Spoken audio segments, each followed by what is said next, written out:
자, 이어지는 시간 12번입니다. 역시 중개대상물에 관련되는 내용이고, 막 쉬면서 여러분들은 중개대상물에 관련되는 문제 두 문제를 보셨고, 자, 우리 중개사법 제3조는 중개대상물에 대해서 토, 건, 입, 광, 공으로 제시되어 있다 그랬습니다. 자, 토지 건물을 부동산이라고 합니다. 여기 입, 광, 공이 준부동산이니까 지금 토, 건, 입, 광, 공만 기억하셔도 문제가 해결이 되는 문제여서 이제는 토지라도 이런 토지는 가능하냐, 건물은 이 건물이 되느냐, 그 다음 임목, 광업재단, 공장재단은 준부동산이니까 어차피 출지에서는 조금은 떨어집니다. 지금 현장에서 일어나는 게 토지 아니면 건물, 아파트, 토지 이런 것들이 거의 주 거래 대상이죠. 그래서 중개대상물도 시험 문제에서는 계속 토, 건에서 많이 출제를 합니다. 자, 이런 내용이 출발하고 있고, 이 중개대상물도 단조로운 단원이지만 매년 한 문제를 내니까 여러분들은 반드시 점수를 받아야 되는 단원이다, 이렇게 체크를 합니다.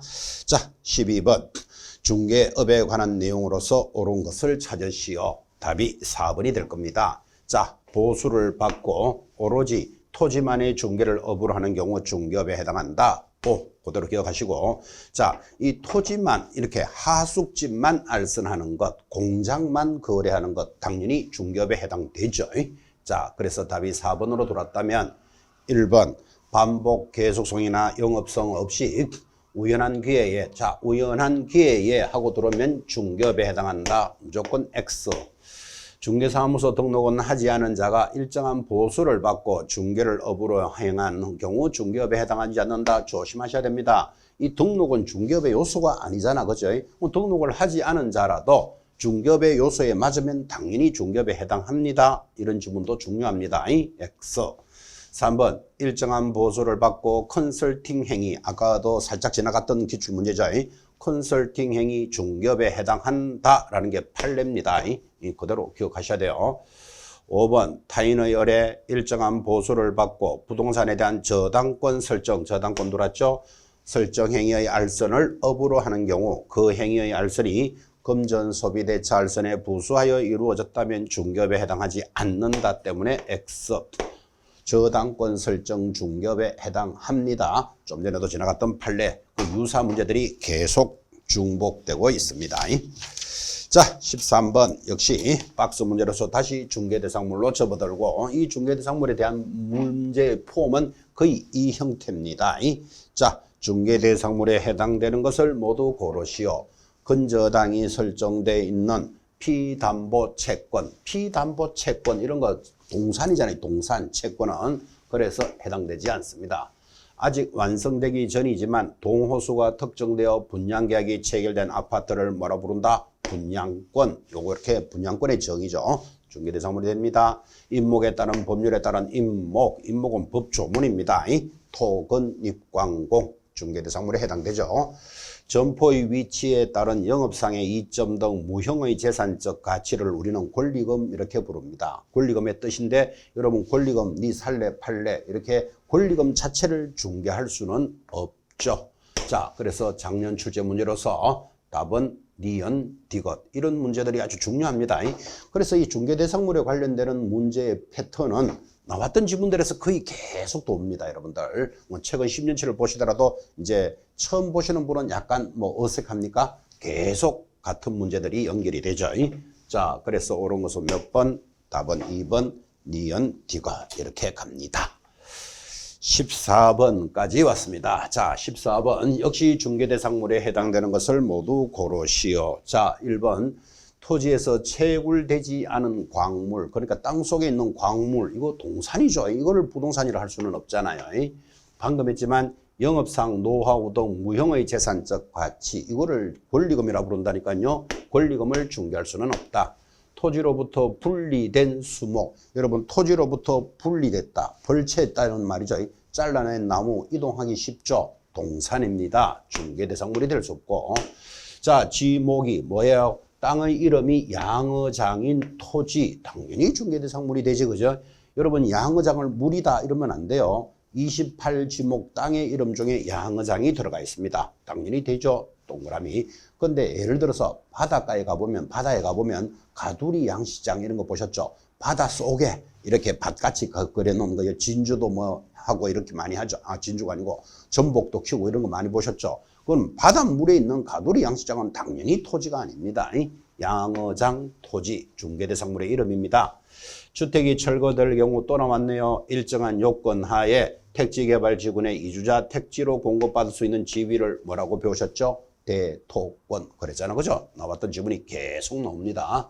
자, 지목에, 중개대상물에 해당되는 것 모두 몇 번? 답은 4번이다. 이제 이 정도 출제 문제들이 여러분들이 익혀야 될 중개대상물이니까 중개대상물은 어렵게 나와봤자 지금 우리 문제 안에서 다 돌고 있습니다. 특별히 안 본 지문 이런 거는 없죠. 15번 갈까요? 자, 31회 때 문제입니다. 자, 15회 문제도 중복이 되니까 자, 여러분이 이제 30초만 시간 드리겠습니다. 해답 가리시고 자, 다시 한번 풀어봅니다. 시작. 문제 풀이 중입니다.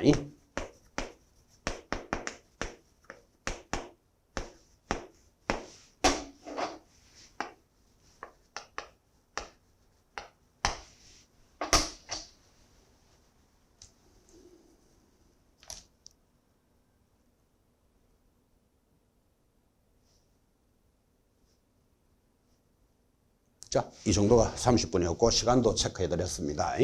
자, 30초 시간을 드렸는데 이 중개대상물에 해당되는 것을 모두 고르시오. 중복되죠.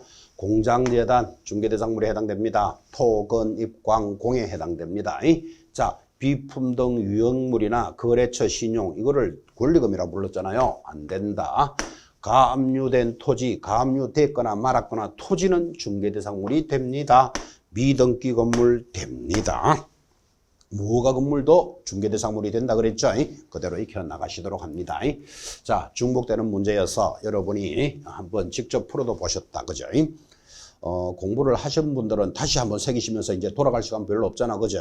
그래서 이 시간에 체크하시면서 이제 중개대상물을 졸업을 하시는 거고, 만약에 예습이 안 돼 있고 처음 보시는 분은 해답 가려놓고 가끔씩 주는 기회 문제, 반복되거나 중복되는 문제는 직접 이렇게 풀어도 한번 보는 시간, 그래서 같이 공부하고 있습니다.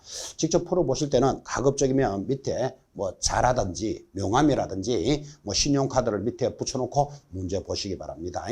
우리 모든 수험생들은 편한 게 좋죠? 아니지. 수험생이 편한 게 아니고 모든 사람들은 밑에 문제 푸세요 하면 답부터 보고 올라오는 사람 많습니다. 그러면 효과가 50% 떨어지겠죠. 해답 딱 가리시고 한번 체크해 보시는 시간입니다. 이렇게 안 하면 여러분들이 직접 한번 고민할 시간도 잘 없잖아. 그죠? 그래서 주어지는 시간 중에 직접 문제도 한번 풀어보도록 합니다. 화면이 정지되어 있을까봐 이렇게 적어 놓고 여러분들은 보고 있습니다. 14번 보겠습니다. 15번, 16번이죠. 자, 중개대상물에 해당되는 것을 모두 고르시오. 거의 가벼운 문제죠. 미채굴 광물 좀 전에 지나갔습니까? 안 된다. 온천수 이런 거를 중개할 수는 없죠. 금전, 채권, 동산이잖아요. 채권, 금전은 있죠. 점유권은 동산과 친한 권리 X입니다. 이런 거 기억하셔야 돼요. 물건에 있어서 점유권은 동산과 친한 권리입니다. 우리는 동산을 관리하는 사람이 아니고 부동산을 관리할 사람들이죠. 그래서 중개대상물에 해당되지 않는 것 전부 다 기역, 니은, 디귿, 리을. 답은 몇 번? 5번. 짧지만 중요한 지문입니다. 우리가 할 수 있는 중개대상물은 법에서 토, 건, 입광, 공 이렇게 정리가 되어 있고 같은 토지라도 건물이라도 되나 안 되나 이제 이렇게 가고 있습니다. 17번 들어왔습니다. 17번은 여러분 문제를 살짝 좀 수정했으면 좋겠습니다. 뭐 문제가 자체가 잘못된 건 아닌데 공인중개사 법령상 중개대상물이 될 수 있는 것은 하니까 이게 오타입니다. 없는 것은 이렇게 고치면 밑에 해석과 더 정확해집니다.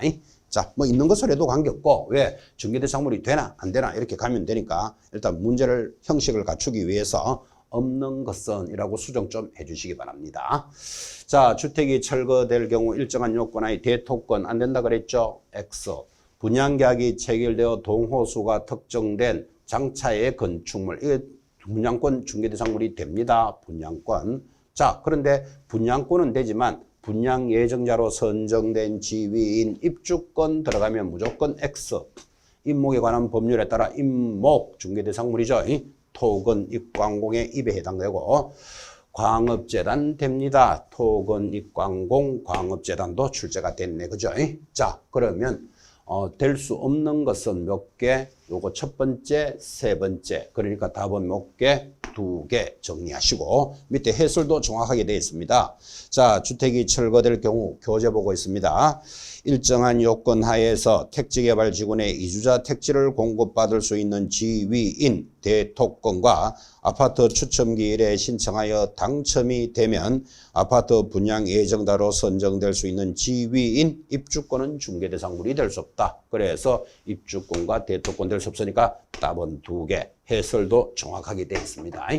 그래서 문제를 될 수 없는 것 하는 게 더 좋겠습니다. 그렇게 수정 좀 해서 문제를 관리했습니다. 있는 없는 글자 하나에 약간 문제가 달라져 버렸죠. 자, 요거 문제 수정해 주시고 다른 내용은 정상적으로 진행이 됩니다. 이어지는 단은 공인중개사 제도입니다. 자, 이제 지금까지 여러분들은 1, 2, 3조를 우리는 총책이라고 합니다. 1번은 이 법에 대한 목적으로 제시되어 있습니다. 2번이 2조가 용어의 정의 아주 많이 보셨죠. 좀 전에. 그죠? 1교시 때. 그 다음 3조가 중개대상물. 1, 2, 3조를 총칙이라고 부르는데 각 조문에 하나씩 출제가 될 것을 위해서 지금 여러분들은 몇 문제를 정리했다? 약 17개를 정리했습니다. 그러면 17개에 곱하기 5, 5개 지문이죠. 그 중복되는 지문들을 벗어나서 출제되지 않으니까 지금 기출문제에 있는 문제들 잘 소화시켜 주시기 바랍니다. 자, 우리 법 제4조로 넘어갑니다. 4조는 공인중개사 자격제도입니다. 자, 이 공인중개사 제도에 대해서 출발을 하고 여기서도 문제가 하나 아니면 두 개는 반드시 나옵니다. 그리고 또 아주 편하죠. 왜? 여러분이 공인중개사 자체를 지금 준비하시는 분들이잖아. 그죠? 내가 준비하는 시험에 관련된 문제를 묻는데 수험생이 이 내용을 모른다면 이것도 웃기는 이야기죠. 그래서 공인중개사 제도 아주 편하면서 출제도 되고 있고 또 출제가 되면 반드시 맞추셔야 됩니다. 자, 그런데 이 단어는 좀 편한데 여기서 어려운 부분이 이제 1번 문제입니다. 그래서 1번 공인중개사 법령상 정책심의위원회에 대해서 틀리는 것. 그래서 공인중개사 정책심의위원회 요 부분이 이 파트에서는 제일 어렵고 여기서 문제가 나올 때를 주의하셔야 되는데 지금까지 출제됐던 지문들이 우리 기출문제 거의 다입니다, 이게. 그래서 별도로 뭐 이론, 교재, 기본서 보시면서 공부하지 마시고 여기 있는 문제들만 보시더라도 충분하다. 이렇게 이야기하고 정책심의위원회에 대해서 틀리는 것을 찾으시오. 자, 1번. 위원은 위원장이 임명하거나 위촉한다. 틀렸죠? 자, 이 정책심의위원회 전문가들을 누가 임명한다? 국토장관이 임명합니다. 국토장관을 저렇게 위원장하고 살짝 돌려놨잖아. 그죠? 틀리게 할 수 있는 건 이거밖에 없죠. 나머지 맞습니까? 이 사람들이 심의할 때는 보수의 변경에 관한 사항 포함됩니다. 5. 3번 위원회에서 심의한 사항 중 공인중개사 자격 취득에 관한 사항은 시도지사는 이에 따라야 한다. 정확한 지문이죠. 시도지사가 원칙적인 시험 실시 기관장이니까 여기 정책심의위원회에서 결정을 하면 자격 취득에 관한 것은 시도지사는 따라야 되고 자, 위원장 1인을 포함하여 7에서 11명의 위원으로 구성합니다. 자, 이 7에서 11명으로 구성합니다 하고 내용이 흘러갈 때는 아주 편안하잖아. 뭐 크게 어려울 일은 없죠. 그죠? 근데 이제 저거를 뭐 13에서 19명, 14명 막 이렇게 숫자가 들어오면 어질어질해지니까 여러분과 기본서 수업 시간에 전달했던 것 위원은 7에서 11명이니까 이 과목이 중개사법이잖아요. 그러니까 우리 중개법쌤 중개법쌤 생일이 7월 11일 이렇게 여러분한테 기억을 시켰습니다. 자, 다시 이 과목이 중개사법이니까 중개사법에서 생일로 기억하는 건 이거밖에 없어요. 하나밖에 없으니까 우리 중개법쌤 며칠이라고요? 생일이 7월 11일입니다. 음력이나 양력일까요? 몰라도 됩니다. 7에서 10일이라는 숫자를 고정해라. 그렇게 공부했고 그대로 출제했습니다. 자, 5번 위원이 속한 법인이 해당 안건의 당사자의 대리인이었다면 그 위원은 심의 의결에서 제척된다. 제척된다라는 말이 빠진다 그런 뜻인데 자, 여러분 이 심의위원들이 어떤 내용을 안건을 제시하는데 그 안건을 제시하는 자가 자기하고 관련되는 일을 하고 있으면 자기한테 유리하게 손들 수 있잖아. 그죠? 그래서 공정하게 하기 위해서 관련되는 안건 당사자의 대리인이었다면 이 회의에서 빠져라. 이를 제척한다 그러는 거예요. 이 부분이 지금 여러분 보고 계시는 이 공인중개사 4조 파트에서 좀 어려운 게 이 부분이에요. 그죠? 낯설죠? 이런 건 이 문제를 통해서 기억하시면 됩니다. 작년에 출제 문제였죠. 그래서 정책심의위원회인데 자, 이어지는 문제 하나 더 해봅시다. 자, 2번 문제는 32회 때 문제니까 자, 여러분이 하나 풉시다. 중복되기도 하고 상급 문제죠. 30초 하면 되겠습니까? 자, 다시 밑에 해답 가리시고 2번 푸세요. 시작. 문제 직접 풉니다.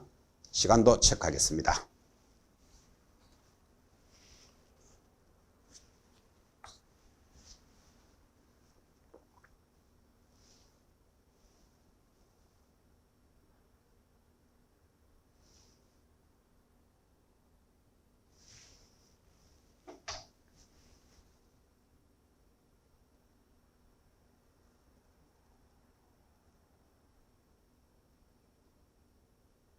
자, 여러분 이 정도가 30초였습니다. 자, 다시 정책심의위원회에서 옳은 것을 모두 고르시오. 자, 중개보수의 변경하는 상 심의할 수 있다. 조금 전 문제도 지나갔었죠. 그죠? 그래서 심의위원회는 보수의 변경을 관리합니다. 자, 위원장 1인을 포함하여 7에서 11명으로 구성을 하는데 우리 중개법쌤 생일이 며칠이라고 그랬죠? 7월 11일 정확하게 돌았죠? 5. 자, 위원장은 국토장관이 된다. X입니다. 국토교통부 제1차관이 된다라고 돼 있으니까 익히시고 리얼 위원장이 부득이한 사유로 직무를 수행할 수 없을 때는 위원 중에서 호선된 자가 그 직무를 대행한다. 호선 때문에 X예요. 호선은 그 위원들 중에서 뽑는다. 이 말이 호선인데 자, 위원장이 부득이한 사유로 진행을 못하면 위원장이 지명한 자가 됩니다. 이런 것들은 별도로 내용 익히시면 되죠. 또 나왔던 지문 2번 나왔을 때 틀릴 일도 없고 정책심의위원회에 관한 내용 이런 정도가 좀 까칠한 문제이기도 합니다. 자, 그래서 옳은 것은 기역, 니은, 답은 1번 이렇게 가면 되겠죠. 정책심의위원회 33회 때 문제도 중복이네. 자, 요것도 여러분이 한번 풀어봅시다. 자, 이제 정책심의위원회가 비교적 까칠하지만 이 문제 전체에서 다 합니다. 이게 더 이상 나올 내용도 없으니까 33번, 3번 문제 밑에 해답 가리시고 30초 합시다. 시작. 시간 관리도 하라는 뜻에서 시간을 봐줍니다.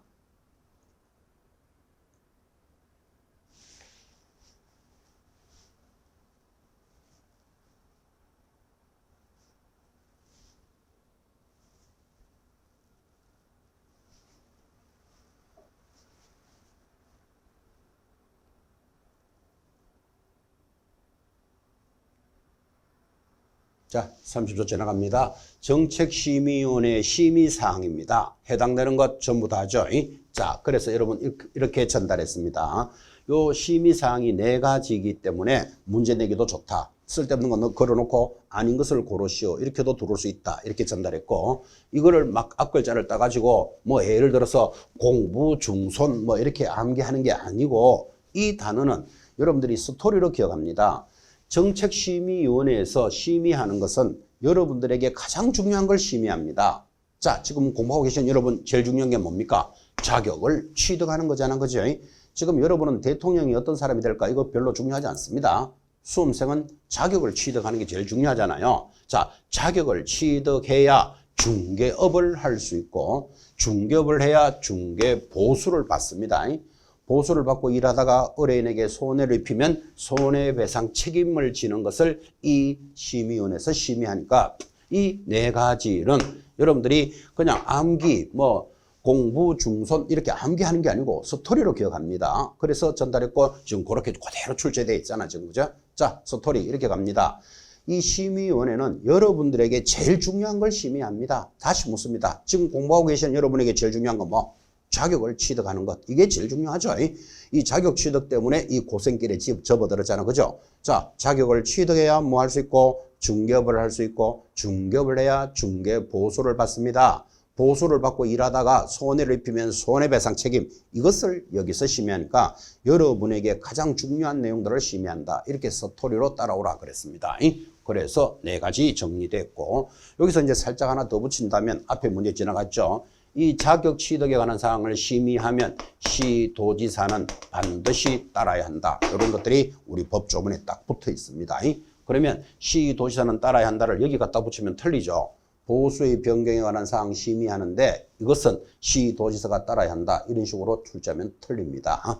그래서 여기까지가 심의위원회에 관한 문제, 좀 비교적 까칠하다는 문제를 여러분 이 범위를 다 보신 겁니다. 문제에서 정리해 주시고 4번 넘어갑니다. 이제 공인중개사 제도의 사실은 이제 여기서부터가 오리지널인데 뭐 정책심의위원회가 좀 까칠한 부분에 들어가 있었다 그랬습니다. 자, 4번 공인중개사에 관련되는 설명입니다. 틀리는 것을 찾으시오. 자, 1번 자격이 취소된 후 3년이 지나지 않은 자 중개보조원이 될 수 없다. 맞다. 여러분 자격이 한번 딱 취소된 자는요 결격 사유이기 때문에 3년 동안 중개업 자체를 못합니다. 기억하셔야 됩니다. 5.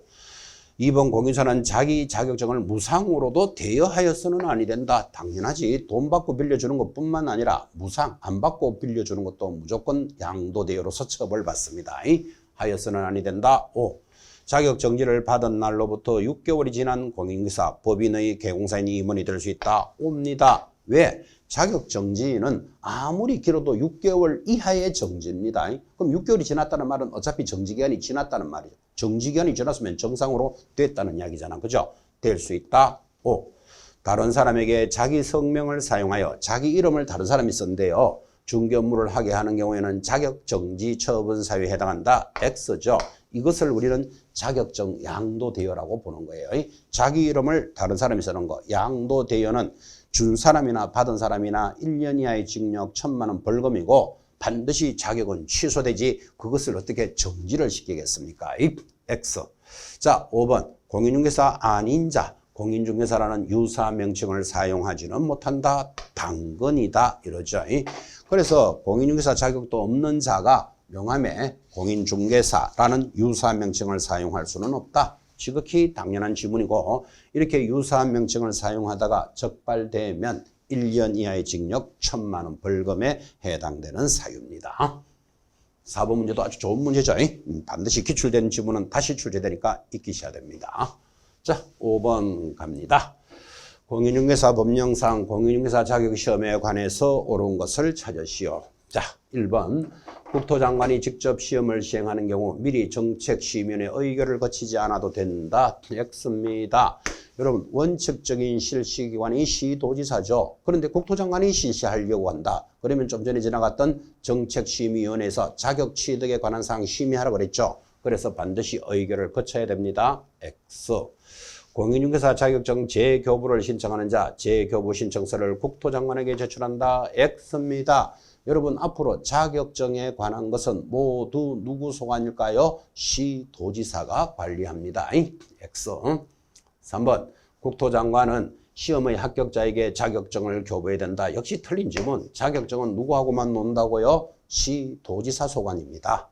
자, 4번 시험 시행기관장은 시험에서 부정한 행위를 한 응시자에 대해서는 그 시험을 무효로 하고 처분이 있은 날로부터 5년간 응시 자격을 정지한다.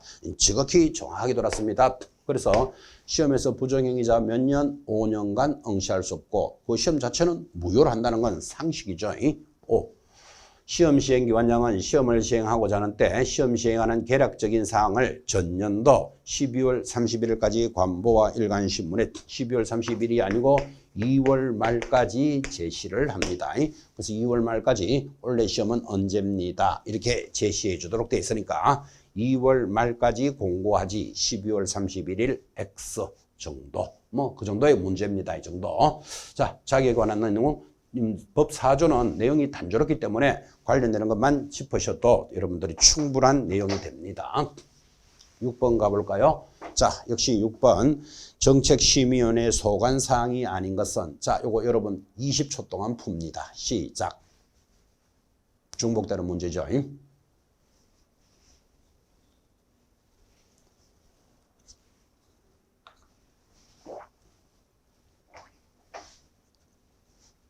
해답도 넘어갔으니까 멋지네요. 그죠? 해답도 안 보고 푸셨습니까? 자, 소관사항이 아닌 것. 답은 2번. 공인중개사협회 설립 이런 것들을 심의하는 거 아니죠.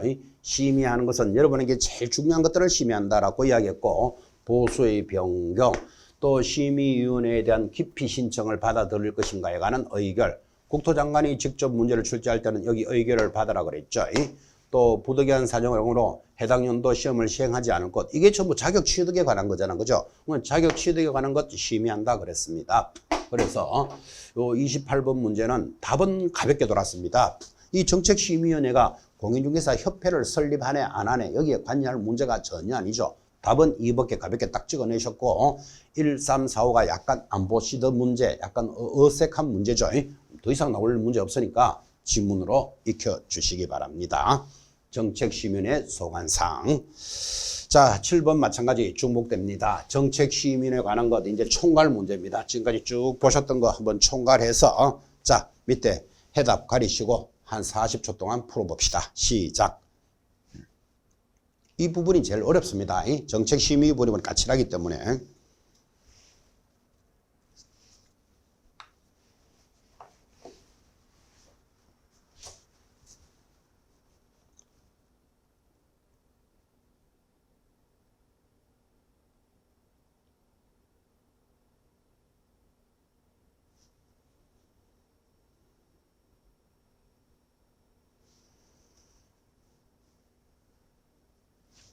자, 시간은 관계없이 40초 안 됐는 것 같은데 답 찾으셨습니까? 틀리는 거 몇 번? 자, 보수 변경에 관한 사항은 시도지사가 따라야 된다면 틀린다니까요. 자격 취득에 관한 것을 시도지사는 따라야 한다. 아까도 강조했었죠. 자, 틀렸고 나머지 공부합시다. 위원장은 누가 됩니까? 국토교통부 제1차관이 되지. 이걸 국토장관이 된다 하면 틀리고. 자, 심의위원회는 위원장 1인을 포함하여 7에서 11명으로 구성하는데 요 숫자 까칠하게 보이지만 중개법쌤 생일이 7월 11일이다 이렇게 기억을 합시다. 7월 11일 정확하게 돌았고 자 4번 심의위원회 위원이 해당 안건에 대하여 연구 용역 또는 감정을 했다면 심의 의결에서 제척된다. 그러니까 연구위원이 자기가 하는 일에 관련되는 바가 있었다면 그 회의할 때 빠져라를 제척된다 그런 뜻이에요.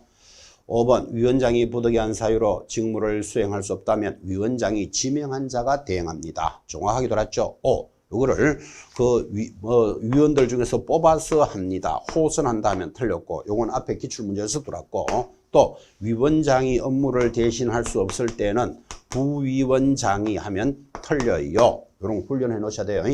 부위원장이라는 게 없어요. 그런데 이걸 문제로 걸면은 여러분이 걸려든다 이 말이에요. 그래서 자 위원장이 부득이한 사유로 직무를 수행할 수 없다면 어떻게 한다 그랬죠? 지명한 자가 대신 회의를 진행합니다.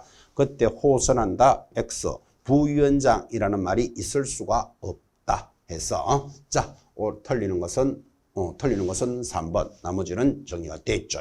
정확하게 돌았습니다. 8번 보도록 하겠습니다. 자, 역시 이 공인중개사법상 공인중개사에 관한 설명입니다. 자, 틀리는 것을 찾으시오. 자, 우리 또 이 단원의 총괄 문제입니다. 중요한 게 다 돌아 있습니다. 틀리는 것 50초 시간 드릴까요? 50초 동안 해답 가리시고 틀리는 것 찾으세요. 시작. 해답 가려놓고 직접 한번 풀어봅니다.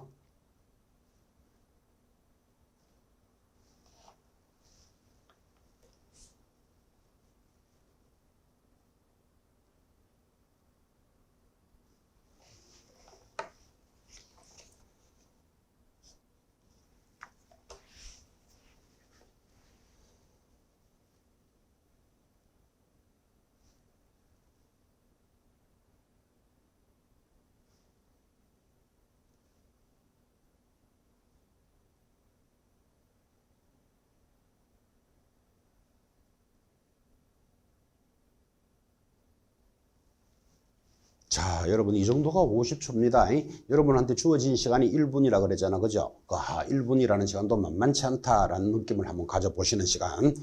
처음은 잘 모르시죠? 이제 이렇게 해서 시간을 자꾸 관리해 보시면 나는 좀 늦게 읽는구나. 좀 빠르게 읽는구나. 이런 것도 훈련이 되실 겁니다.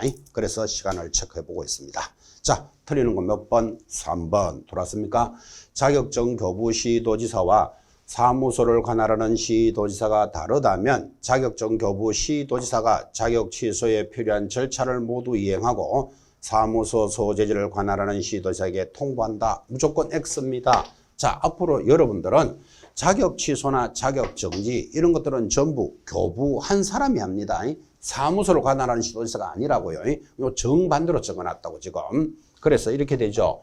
여러분이 서울시장으로부터 자격증을 교부받았습니다. 그럼 서울에서 자격증을 교부받고 서울에서 영업을 할 수도 있지만 나는 경기도 수원에서 일을 하겠다. 그러면 경기도지사는 사무소를 관할하는 시도지사죠.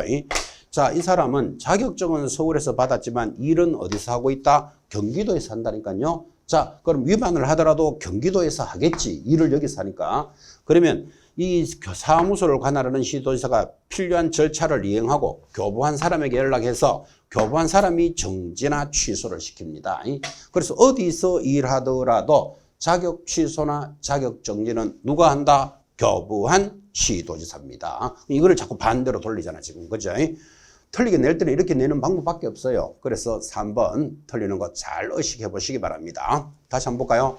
자격증을 교부한 시도지사, 예를 들어서 서울시장과 사무소를 관할하는 시도지사, 경기도지사가 다르다면 자격증을 교부한 시도지사가, 즉 서울시장이 필요한 절차를 이행하고 하면 안 된다니까 지금. 그죠? 사무소를 관할하는 지사가 필요한 절차를 이행해서 교부한 사람에게 통보해서 취소하세요, 정지시키세요 이렇게 갑니다. 틀리는 것 3번. 자, 나머지는 맞는 것들로서 공부할까요? 1. 시도지사는 합격자가 결정되면 1개월 내로 자격증을 교부하는데 자격증 누가 교부한다고요? 시도지사. 2번 자격증 교부대장은 전자적 처리가 불가능한 사유가 없다면 전자적 처리가 가능한 방법으로 즉 전산 처리해야 된다라는 지문이 들어왔습니다. 뭐 당연한 거. 5.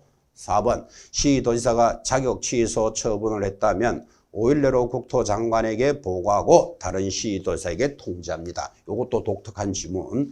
여러분 자격증은 귀하기 때문에 취소를 시키면 반드시 자기 상사인 국토장관님에게 5일 내로 보고하는데 그때 상사에게 보고할 때는 알아서 하게 하면 안 돼요. 5일이라는 시간을 구속합니다. 그리고 다른 시도지사는 동급이니까 그냥 통지만 해주죠. 5번 폐업 신고 후 1년 이내에 개설 등록을 다시 신청하려는 자 시도지사가 실시하는 실무교육을 받지 않아도 된다. 맞다. 자, 이 부분은 교육 파트에서도 다시 하겠지만 여러분이 받는 교육, 실무교육, 연수교육, 직무교육의 모든 유효기간은 1년입니다. 그럼 교육의 유효기간은 1년이기 때문에 1년 안에는 다시 받을 필요가 없다. 또 1년 전에 교육받아야 되고 교육의 유효기간 얼마? 1년. 이렇게 기억하시고 교육 파트에서도 다시 할 겁니다. 자, 그래서 틀리는 것 3번. 이 8번 문제도 비교적 별이 3개입니다. 자주 나온다라는 이야기죠. 9번 돌았습니다. 자, 정책심의위원회 문제 또 중복되네요. 그죠? 자, 다 했던 내용들인데 역시 틀리는 것을 찾으시오. 4번 보이십니까? 심의위원회 위원장이 부득이한 사유로 직무를 수행할 수 없다면 부위원장이 직무를 대행한다. 부위원장 이런 말이 없다니까요. 호선 이런 것들이 틀렸습니다. 뭐 7에서 11명 다 정리됐죠. 자, 그래서 틀리는 것 4번 정리해 주시기 바랍니다. 10번으로 넘어갑니다. 역시 10번 문제 중요합니다. 상급이죠. 자격증에 관한 내용입니다. 틀리는 것. 자, 요거 여러분 확인하셔야 됩니다. 틀리는 답도 중요하지만 내용이 중요한 내용이 숨어 있습니다. 밑에 해답 가리시고 10번 틀리는 것 찾으시오. 시간에 관계없이 한번 체크합시다.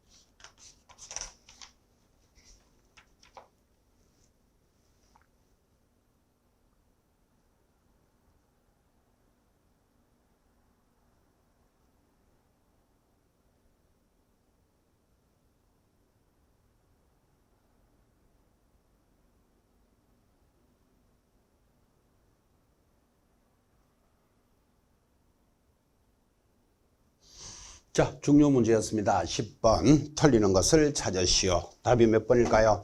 해답 안 보셨죠? 답은 1번입니다.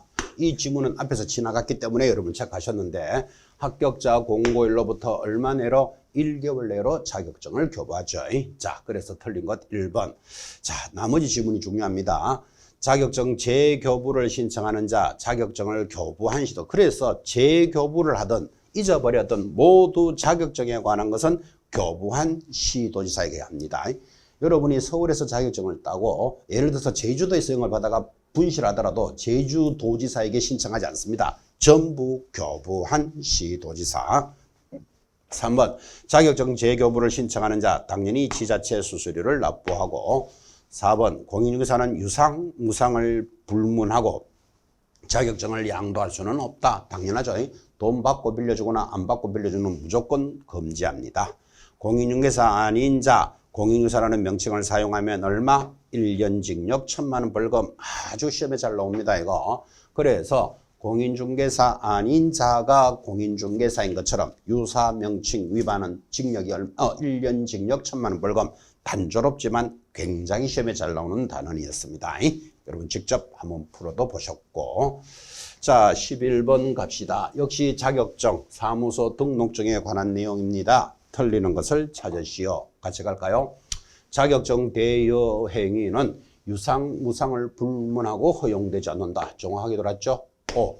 자격을 취득하지 않은 자가 자신의 명함에 부동산 뉴스 대표자라는 명칭을 기재하는 것은 유사 명칭을 사용한 것에 해당한다. 맞다. 요건 판례니까 익히셔야 되는데 여기 부동산 뉴스 대표자 이렇게 해놓은 것은 공인중개사라는 말은 한마디도 안 들어갔잖아 지금. 그죠? 그래서 공인중개사라는 말은 한마디도 들어가지 않았지만 이런 명함을 여러분이 탁 받으면 아, 이 사람은 공인중개사를 꼬라고 볼 것이다 라는 판례입니다. 그래서 자격이 없는 자가 이렇게 사용하면 1년 징역 1,000만 원 벌금에 해당한다.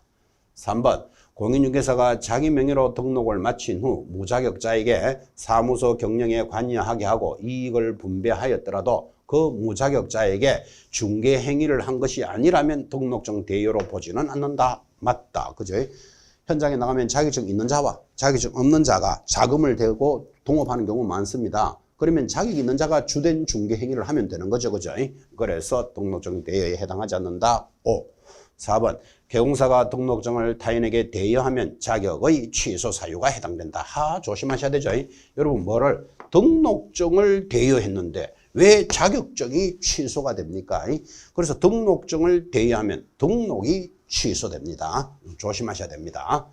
5번 자격증이나 등록증을 타인에게 대여한 자, 좀 전에 보셨죠? 양도 대여나 공인중개사 아닌 자가 공인중개사라면 얼마? 1년에 1,000. 요 공인중개사에 관련되는 이 제재 1년에 1,000만 원짜리 굉장히 잘 나옵니다.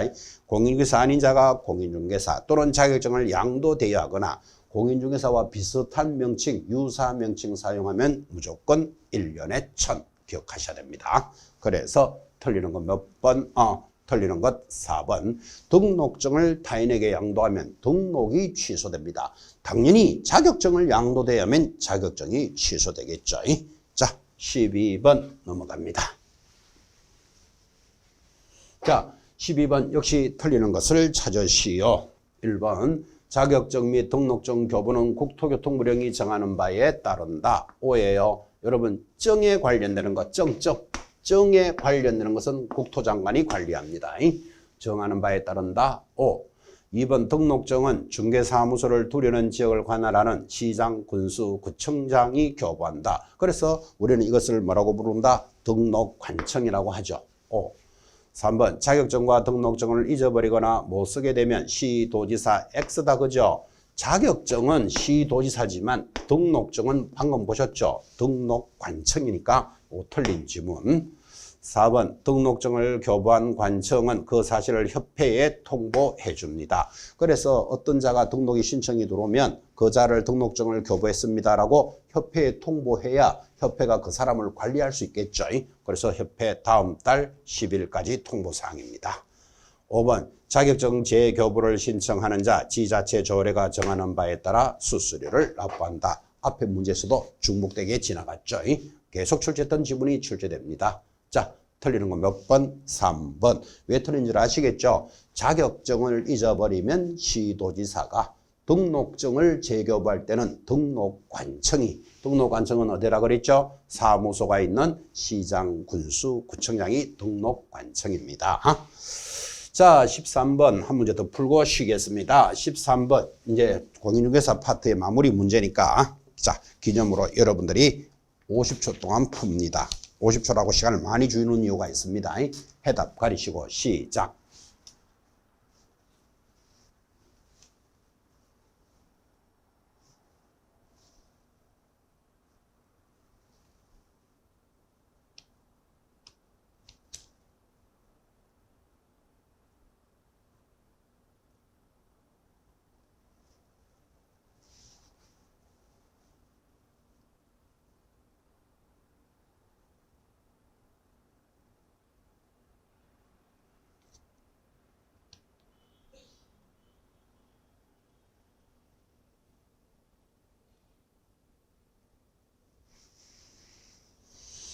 자, 13번 문제는 뭐 50초까지 갈 시간은 내용은 아닌데 내용이 중요해서 50초 했습니다. 자, 일단 다 보셨나요?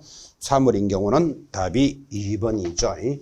여러분 지금 이 자격증에 관한 내용으로 자격정지에 관한 것으로서 가장 어려운 문제가 이 문제입니다. 그래서 반드시 여러분한테 어떻게 전달했는가 하면 일단 자격정지 사유가 뭡니까 하면 자격증이 정지되는 사유 이인, 설, 금이 자격정지 사유다. 일단 자격정지부터 짚으셔야 됩니다. 이 자격정지 사유는 자격증을 준비하는 여러분에게 100% 출제됩니다. 자격정지 사유가 뭐라고요? 이인설설 계계금 두 사람을 설설기계금 하면 자격이 정지되는데 모든 자격정지나 업무정지는 6월 이내니까 이것들에 대한 기준이 있고 심하면 2분의 1을 올리고 약하면 2분의 1을 까주니까 기준이 어떠냐 요거 물을 때가 제일 어렵다. 지금 그 이야기 하는 겁니다. 그래서 여러분하고 전달할 때 이인설설 계계금에 여기 2가 이중소속이죠. 요게 6개월짜리 기준입니다. 자, 요게 2라고 되어 있지 이중이라고 이렇게 절대로 적지 않았습니다. 2라는 말은 뒤에도 2개가 있다. 요거 6개월짜리다 이 뜻이에요. 그럼 남아있는 것들은 자동으로 얼마짜리? 3개월짜리. 그래서 3개월짜리가 4개니까 이게 문제가 된다. 이렇게 많이 전달했고 지금 여기서 3개월짜리는 답은 2번. 확인 설명의 근거 자료를 제시하지 않으면 3개월에 해당하잖아. 지금 그죠? 자, 1번. 하나의 거래가 완성된 때 다른 2개 계약서. 요게 계약서 이중 작성입니다. 자, 3번. 개공사가 동시에 다른 개공사, 소공사, 개공사 하면서 다른 데 가서 또 일이 한대요. 이중 소속이잖아요. 4번 계약서 내용을 거짓으로 기재하는 경우 여러분 이 표현이나 이 표현은 같은 거예요. 서로 다른 2개 계약서 1억 주고 계약해놓고 8천만 원짜리 하나 더 적는 것이 거래 내용을 거짓으로 기재한 거나 다른 2개 계약서 작성하는 똑같은 표현이죠. 이거 얼마짜리? 6개월짜리. 그리고 중개대상물의 거래상, 중요사항에 대한 은행 금지 행위죠. 요거 6개월짜리. 그래서 답이 2번이에요. 자, 그러면 지금 이제 이 문제가 그래도 자격정지 사유에서는 제일 어렵게 들어올 수 있는 문제인데 어쨌든 여러분들은 반드시 뭐를 익혀야 된다? 자격정지 사유, 소공사가 두 사람, 이인을 설설기계금 하면 자격이 정지됩니다. 이인, 설설계계금 했을 때 기준을 물으면 앞에 이중 소속이 6개월입니다. 요거 6 딱 잡아놓고 앞에 2니까 뒤에도 2개 있다. 나머지는 3개월짜리. 이렇게 해놓고 찬찬히 이렇게 적으시면서 문제를 푸셔야 됩니다. 그러니까 문제는 짧지만 2개 계약서 기준 6개월, 그 다음에 소속 이중 소속하면 6개월, 거래 내용 거짓하면 6개월, 금지행위 6개월. 그래 천천히 체크하시고 3개월짜리 찾아내셔야 된다고요. 문제는 짧게 보이는 것 같지만 이 내용은 제일 힘들 수 있습니다. 기준을 물을 때가 제일 어렵다. 기준은 이렇게 정리합시다 하고 여러분들한테 전달이 됐습니다. 자, 여기까지가 제4조 공인중개사 파트를 정리하셨고 공인중개사 관련되는 내용 한 문제 내지 2개가 반드시 나오는데 좀 어려운 부분이 정책심의위원회 요거 살짝 좀 어려웠죠. 그래서 그 부분만 유념하시고 나머지들은 지금 따라오는 정도 수준이었습니다. 자, 잠깐 쉬었다가 이제 자격증을 취득한 여러분은 사무소 등록하는 절차로 출발을 할 것입니다. 잠깐 쉬었다 갑시다.